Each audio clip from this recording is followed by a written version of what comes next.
छोटू sound बहरी के YouTube channel में अपने सबक स्वागत है। यही चैनल के लाल बटन दबा कर सब्सक्राइब करू और घंटी के निशान से हो दबाबू।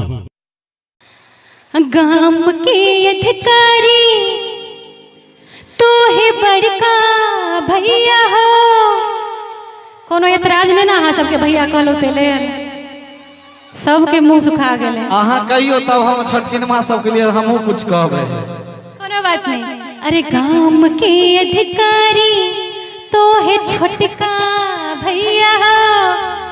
अहाँ सब खुश नहीं भलो, लेकिन हमारे छोटका भाई सब खुश हो गए। कनी ताली बजा कर कनी हमरो से बजा दियो। अब भैया हाथ दासा पोखरी खुनाई दिया, चंपा फूल लगाई दिया हो।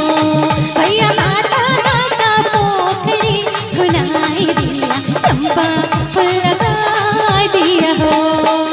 काम के अधिकारी तो है बड़का भैया हो, काम के अधिकारी तो है छोटका भैया हो। आहो छोटका भैया हो, भैया हाथ दासा पोखरी खुनाई दिया, चंपा फूल लगाई दिया हो। भैया हाथ दासा पोखरी खुनाई दिया, चंपा फूल लगाई दिया हो। जय हो।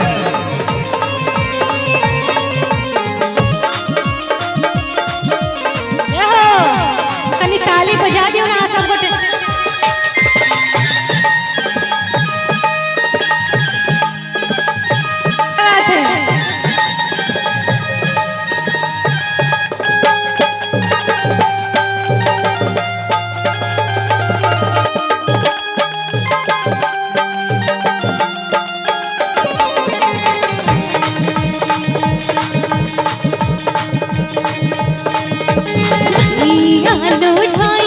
भौजी हार बातू है, भैया लौटायल भौजी हार बातू है, आहे हार बातू है। बहुत सुंदर रचना है। कनी ताली नहीं बजा देबे हाँ सब गोटे। आहा आहा सहमत छी। तब भैया लौटायल भौजी हार गाथू है, आहे हार गाथू है।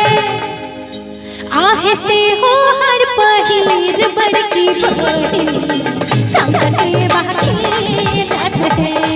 आहे से हो हर पहिर छोटकी बड़ी, समझ के बाकी रथ है।